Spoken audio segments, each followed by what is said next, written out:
Q, 그래서 question이라는 주제를 붙들고 은혜를 나누려고 합니다. 오늘의 이야기는 마태복음 16장 이 본문 외에도 마가복음 8장 그리고 누가복음 9장에 기록되어져 있어요. 잘 아는 말씀일 겁니다. 저 유명한 베드로의 신앙 고백, 주는 그리스도시요 살아계신 하나님의 아들이니이다가 등장하고, 그걸 기뻐하신 주님께서 직접 교회라는 단어를 언급하시면서 이에 대한 가르침을 주고 계세요. 함께 오늘 본문 속으로 들어가 보시죠. 13절은 이렇게 시작됩니다. 예수께서 빌립보 가이사리아 지방에 이르러 제자들에게 물어 이르시되 사람들이 인자를 누구라 하느냐. 여러분, 예수님이 갈릴리 지역에 쭉 머물며 사역하셨는데 어느 날 제자들과 함께 저 북쪽에 있는 헬몬산 아래 헬라식으로 지어진 신도시 빌립보 가이사랴라는 도시를 방문하셨습니다. 제자들의 눈은 휘둥그레졌고요, 어쩌면 준우까지 들었을지 모릅니다. 신도시라고 했죠. 잘 닦여져 있던 로마식 도로, 높이 솟은 대리석 건물, 그리고 그 당시 그레코 로만 월드의 분위기를 풍기는 각종 신전들, 신상들, 정말 그 당시 로마 제국의 힘이 느껴지는 신식 도시였습니다. 그 당시 최고의 신이라고 여겨지던 제우스 신, 그리고 웅장한 그 신전, 또 반은 사람이고 반은 염소였던 판이라는 신과 그 신전 등등 엄청난 위용을 자랑했죠. 야, 저런 신들이 다스리는 로마에 비할 때 우리 이스라엘은 참 별 볼 일이 없구나. 우리 꼴이 이게 뭔가 식민지로 말이야. 과연 이스라엘을 섬기는 여호와는 참 신이요 전능하신 하나님이 맞는가? 아마 그래서였을 거예요. 주님이 갑자기 돌아서셔서 그 일행인 제자들에게 질문하시죠. 사람들이 인자를 누구라 하느냐? 이해가 되십니까? 이런 곳에서 한번 대답하고 생각해봐라. 사람들이 나를 누구라 하더냐?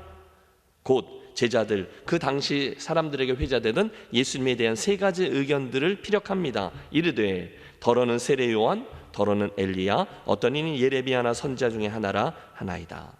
어떤 이들은 그 예수님을 위대한 설교자 세례 요한이라 생각했습니다. 어떤 이들은 능력의 선지자 엘리야가 다시금 나타났다라고 얘기했습니다. 그리고 또 어떤 이들은 그분을 예레미야나 선지자들 가운데 한 사람이라고도 했습니다. 모두 다 훌륭한 대답들이었어요.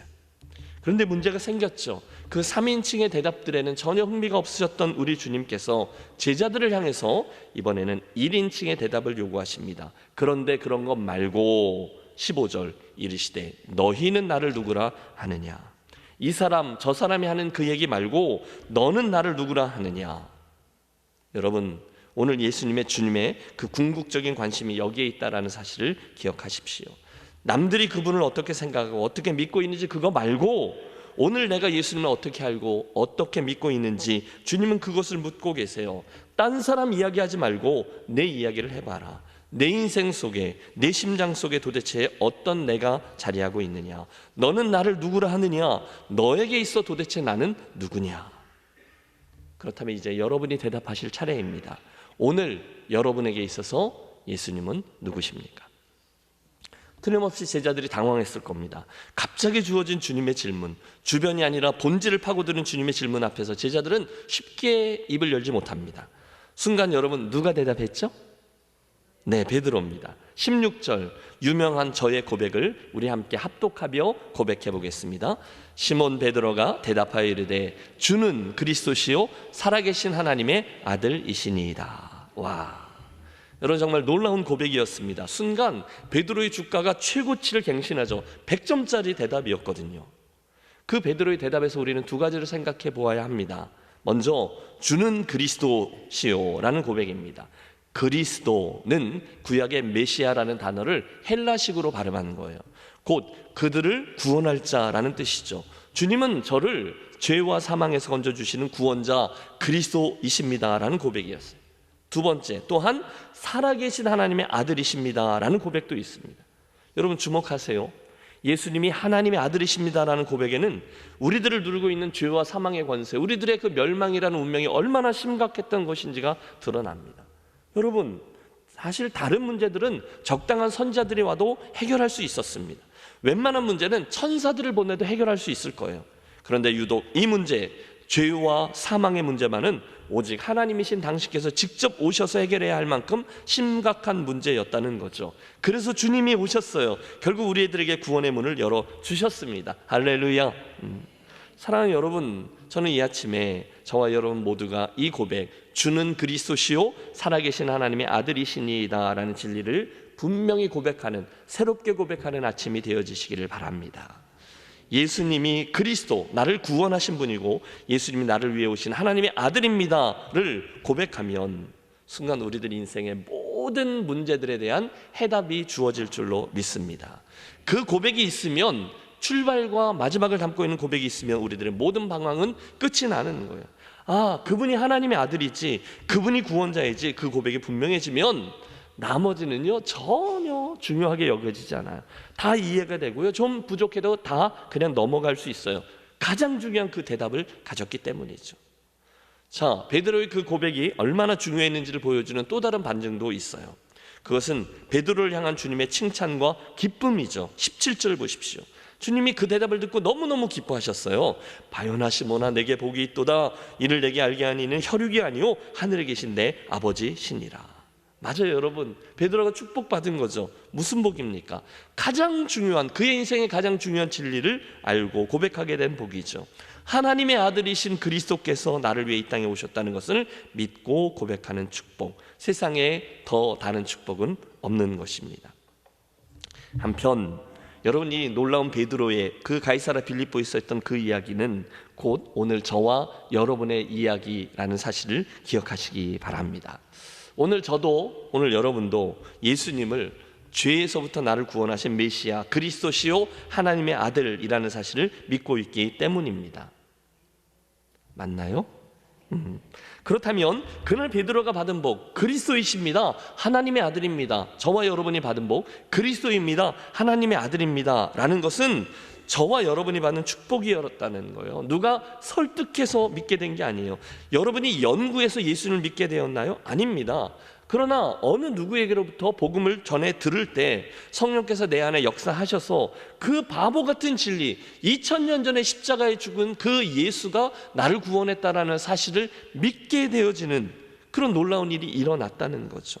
그러므로 여러분, 그 믿음이라는 축복, 그 구원의 축복을 당연한 것으로 여기지 마십시오.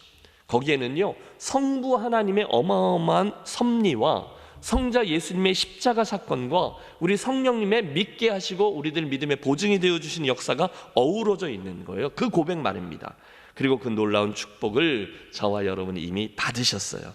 우리 교회가 어떤 교회입니까? 그 진리를 믿고 고백하는 이들, 그런 축복을 받은 이들이 모인 공동체입니다. 그게 이제 오늘 이야기의 출발점이죠. 그리고 나서 본 설교의 두 번째 대지입니다. 이제 이 이야기는 베드로의 분명한 신앙 고백에 대한 예수님의 축복 선언과 함께 너무너무 중요한, 어쩌면 우리들에게 있어 가장 중요한 가르침으로 이어져요. 주님은 이제 앞으로 세워질 당신의 몸된 공동체, 교회에 대해서 가르쳐 주십니다. 지난 수요일에 우리 유승재 목사님이 이 이야기인데 마가복음의 본문을 가지고 신앙 고백에 대한 말씀을 나누었기 때문에 저는 그 고백에서 이어지는 주님의 교회에 대한 가르침에 오늘 이 설교의 강조점을 두려고 합니다. 주목하십시오. 본문은요, 신약 성경에서 교회라는 단어가 가장 먼저 등장한 본문이에요. 게다가 이것은 다른 누군가가 아니라 우리 예수께서 직접 가르쳐 주신 그 말씀이에요. 교회가 뭐냐? 예수님이 말씀하신 거죠. 중요하다는 거예요. 물론 우리는 사도행전쯤에 가서 사도 누가가 이야기하고 가르쳐주는 교회를 배울 수 있어요. 또 에베소서쯤 가면 사도 바울이 가르쳐주는 교회를 배울 수 있어요. 그런데 그것 이전에 오늘의 본문은 예수께서 직접 가르쳐주신 교회에 대한 말씀이죠. 그렇다면 여러분, 이 중요성을 염두에 두시고 우리 함께 18절, 19절 교회에 대한 주님의 가르침을 배우며 함께 합독하겠습니다. 또 내가 내게 이르노니 너는 베드로라. 내가 이 반석 위에 내 교회를 세우리니 음부의 권세가 이기지 못하리라. 내가 천국 열쇠를 내게 주리니 내가 땅에서 무엇이든지 매면 하늘에서도 매일 것이요 내가 땅에서 무엇이든지 풀면 하늘에서도 풀리리라 하시고. 아멘. 여러분, 이 본문에서 예수님께서 교회에 대해서 가르쳐 주신 것들이 있어요. 어떤 것입니까? 네 가지를 함께 묵상하도록 하겠습니다. 자, 첫 번째, 우리가 본문에서 알게 되는 교회는요, 믿음의 고백 위에 세워지는 교회입니다. 따라해 주세요. 믿음의 고백 위에 세워지는 교회. 믿음의 고백 위에 세워지는 교회. 너는 베드로라. 내가 이 반석 위에 내 교회를 세우리니. 여러분 다시요. 너는 베드로라, 내가 이 반석 위에 내 교회를 세우리니. 여러분 천주교와 우리 개신교의 교회 관원이 극명히 갈리는 것이 이 구절에 대한 해석이에요. 천주교에서는 이 말씀을 예수께서 베드로라는 사람을 기초로 해서 교회를 세우셨다라고 해석합니다. 그래서 여러분 성지를 가보면 갈릴리 그 근교에 베드로 수익권 교회라는 기념교회가 하나 있어요. 여기서 그런 얘기를 하셨을 거다. 그리고 그 안에 들어가 보면 교회 안에 이 강단이 커다랗게 큰 바위로 되어져 있어요. 사진이 나오네요. 저 강단 앞에 큰 바위가 반석이 이렇게 있습니다. 반석, 즉 베드로가 기초다, 그 이야기죠. 그러나 여러분 이것은 잘못된 해석입니다. 이에 반해서 우리 개신교회는요, 이 본문의 문맥과 이 이야기 전체의 흐름을 고려해서 교회는 예수 그리스도에 대한 분명한 신앙 고백 위에 세워진다라고 해석합니다. 여러분 잘 들으십시오. 예수께서 그리스도입니다, 예수님이 구원자이십니다라는 원초적인 고백이 우리들 교회의 기초가 된다는 거예요. 그 고백을 가진 이들이 모인 공동체가 교회라는 겁니다. 예수님은 나의 주님이십니다. 나사렛 예수 그분이 나를 위해 이 땅에 오셨고 십자가를 통해서 내 죄를 사하셨음을 내가 믿습니다. 여러분 믿으시나요? 그 고백이 우리들의 이 교회의 기초라는 거예요. 이후 에베소서 2장 20절에서 이 사실은 또다시 재천명됩니다. 너희는 사도들과 선자들의 터 위에 세우심을 입은 자라, 그리스도께서 친히 모퉁이 돌이 되셨느니라. 베드로라는 사도, 그가 교회의 기초가 아니라 예수님을 그리스도여 하나님의 아들로 믿는 이들의 믿음과 고백 기초 위에 세워진 공동체가 교회라는 거죠. 그러므로 우리는 이 결론에 이릅니다. 교회는 건물이 아닙니다. 대신 교회는 그 진리를 믿고 고백하는 이들의 모임, 공동체입니다. 우리가 교회라는 거예요. 믿음의 고백 위에 세워져 있는 교회, 그게 주님이 가르쳐 주신 교회의 첫 번째 특징이죠. 두 번째, 주님께서는요, 내가 반석 위에 내 교회를 세우리니 라고 하셨다는 점도 기억하셔야 돼요. 누구의 교회를 세운다고요? 내 교회라는 거예요. 당신의 교회예요. 따라해 주십시오. 예수님의 것으로 세워지는 교회, 예수님의 것으로 세워지는 교회. 불행히도 오늘날 이 사실을 잊은 이들, 그리고 그런 교회들이 많이 있어요. 거기서 교회들의 문제가 비롯됩니다. 여러분 우습지 않습니까? 교회의 주인은 언제든지 예수 그리스도 그분뿐인데 우리 사람들은 기회만 있으면 자꾸 자기들이 주인 노릇을 하려고 듭니다. 처음부터 끝까지 자기 주장만 계속 되풀이하는 이들이 종종 있습니다. 아니요, 교회에서는 오직 예수 그리스도 그분만을, 그리고 그분이 하신 말씀과 가치만을 주장할 수 있어요. 여러분 동의하시나요? 틀림없습니다. 자기가 개척한 교회라고, 자기가 공헌한 교회라고, 그래서 어떤 목사가 자기가 주인 노릇하고, 또 비슷하게 교회의 몇몇 사람들이, 목소리 큰 사람들이 주인 노릇하고, 이러저러한 영향력이 있는 사람들이 주인 노릇을 하려고 드는 교회는 절대로 바른 교회가 아닙니다. 왜곡된 교회입니다. 아니, 죄송해요, 그건 주식회사입니다. 자기 지분이 있거든요. 혹 그런 일이 있을 때마다 여러분, 저와 여러분의 기본을 점검하시기를 권합니다. 아니요, 교회는 절대로 그 누군가의 자아를 실현하는 장이 아닙니다. 교회는 자기의 옳음과 의를, 자기의 지식, 자기의 경험을 드러내는 것도 아니고요, 자기의 어떤 권리나 지위를 보장받는 것도 아니에요. 오직 교회는 주인이신 예수 그리스도, 그분의 주인됨과 그분의 가치가 드러나야만 하는 곳인 줄로 믿습니다. 여러분 동의하세요? 어떤 누구도 아니라는 거예요. 혹시 저와 여러분이 믿음 생활하다가 혹시 혼동이 와서 그런 유혹이 오면, 그래서 내가 주목을 받아야 되고 내가 주인 노릇을 해야 한다라고 한다면, 그리고 또 혹시 내가 알아온 경험, 내가 했던 어떤 지식을 절대 진리인 것처럼 막 주장하신다면, 아니요, 빨리 입을 다물고 겸손으로 행하시기를 권합니다. 물론 저와 여러분이 열심히 해서 혹시 지난 세월 동안에 교회를 세우느라 열심히 수고했던 일들이 있어요. 귀해요. 그건 주님이 이미 다 아셔요. 주님이 이미 다 아십니다. 그러니까 여러분의 남겨져 있는 신앙생활을 위해서는 빨리 잊으십시오. 내가 다 이미 이루었다 함도 아니요, 사도 바울은 분명히 이야기했거든요. 주님이 분명히 아시니까 그건 빨리 잊으시고 오직 예수님, 오늘 예수님의 몸인 교회의 덕과 하나님 나라의 가치만을 드러내도록 지체로서의 내 역할을 잘 감당하시기를 부탁합니다. 왜요? 내가 내 반석 위에 내 교회를 세우리니 라고 말씀하셨기 때문입니다. 교회는 언제든지 예수 그리스도 그분의 것임을 분명히 하시기를 부탁합니다. 셋째, 예수님의 말씀에서 우리가 알게 되는 교회의 또 다른 특징은 교회 안에 담아주신 능력에 있습니다. 해보실까요? 음부의 권세가 이기지 못하는 교회. 음부의 권세가 이기지 못하는 교회.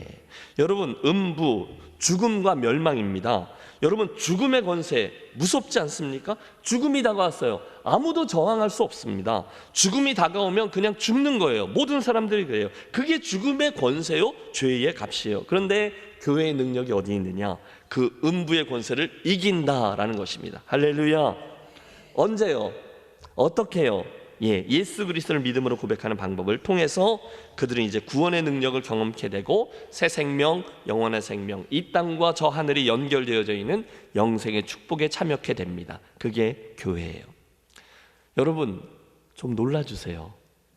우리에게 다가오는 죽음의 권세가 있어요. 음부의 권세가 있습니다.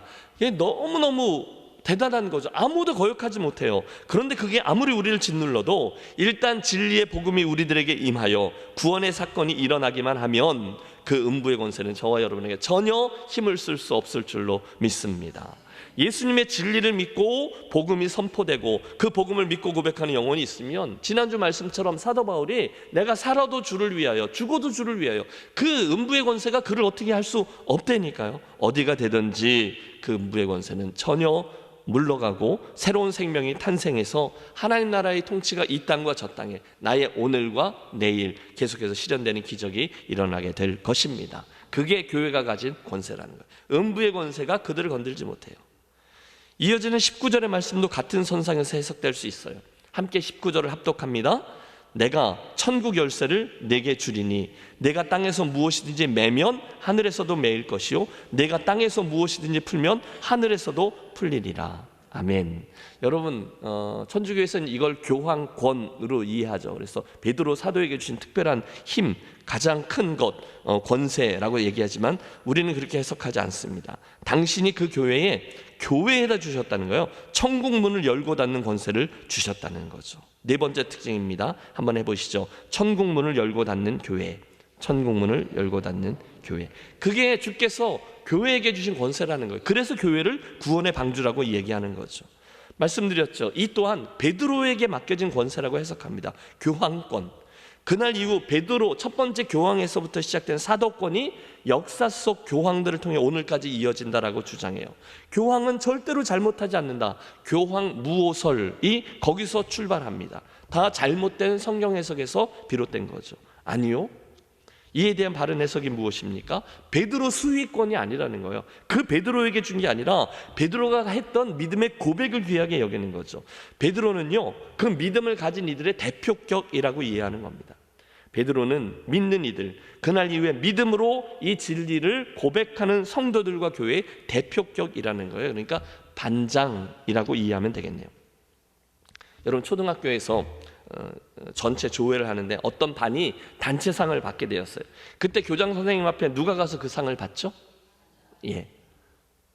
상을 좀 받아보셨어야, 그렇죠?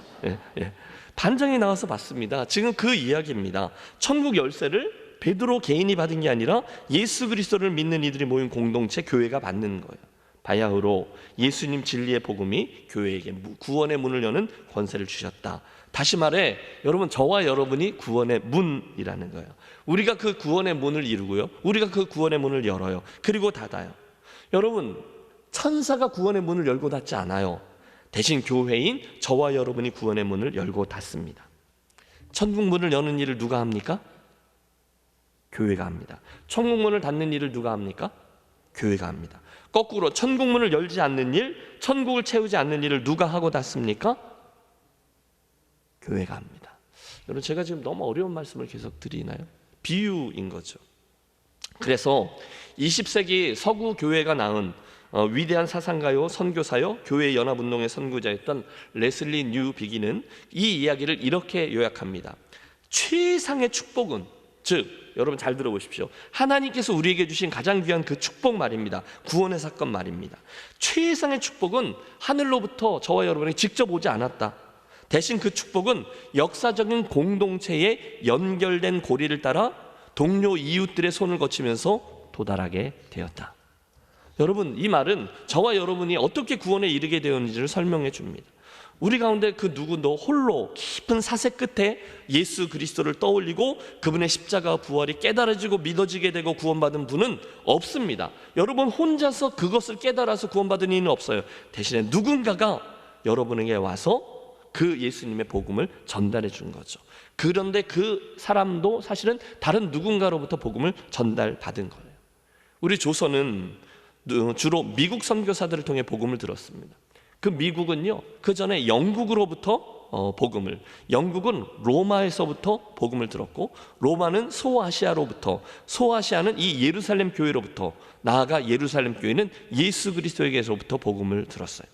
여러분, 드리는 말씀이 이겁니다. 그런데 그 일을 누가 했느냐? 교회가 했다는 거예요. 그 일을 말씀드리는 거예요. 교회가 그 선교의 수혜자였고요, 그 선교를 시행했습니다. 여러분, 지금 말씀드린 역사 속에 이 연결고리가 보이시나요? 그 교회, 그 고리들마다 누가 서 있습니까? 교회가 서 있다는 거예요. 예루살렘 교회가 있었기 때문에 수리아의 안디옥 교회가 있었고요, 수리아의 안디옥 교회가 있었기 때문에 소아시아의 교회들이 복음을 받게 된 거예요. 소아시아의 교회들이 복음을 받았기 때문에 로마 교회가 있게 된 거고, 영국 교회가 있게 된 거고, 미국 교회가 있게 된 거고, 중국 교회, 일본 교회, 한국 교회가 있게 되었다는 거죠. 그게 바로 음부의 권세를 묶고 천국을 여는 열쇠, 교회에게 주신 열쇠라는 거죠. 아빠 엄마 교회 갔다 올게, 또는 교회 다녀오겠습니다. 여러분, 이건 그냥 교회 다닌다는 의미가 아니에요. 그 안에 엄청난 비밀이 숨겨져 있어요. 그 영생의 복음, 구원의 진리를 열고 닫는 그 입과 손발이 누구에게 있다고요? 교회에게 있다는 거예요. 그래서 이것은 엄청난 권세입니다. 여러분, 우리 교회가 받은 복음의 수혜를 생각해 보세요. 여러분, 우리 교회가 행하는 복음을 전달하는 일을 생각해 보세요. 그래서 그 뉴비긴 목사님은 계속 외칩니다. 하나님은 다른 사람들을 선택할 수 있었지만 그분은 우리를 선택하셨다. 왜 그렇게 하셨는지는 설명할 수 없다. 다만 우리는 무엇을 위해 그렇게 하셨는지는 설명할 수 있다.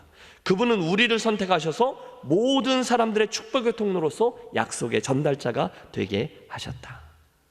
여러분, 하나님의 선택을 받은 저와 여러분 공동체로서 이 땅에 있는 모든 교회는요, 나 구원받았네, 너 구원받았네, 우리 구원받았네, 할렐루야, 그 자리에 여러분 찬양은 할 수 있지만 그 자리에만 머물러 있으면 안 된다는 거죠. 하나님이 나를 선택하셨어요. 감사합니다. 그런데 그걸 배타적인 축복으로 간주하고 그 다음에 세상을 향한 선교적인 공동체로 책임을 지었다는 것을 망각한다면 엄청난 잘못이라는 거예요. 오늘 본문을 보십시오.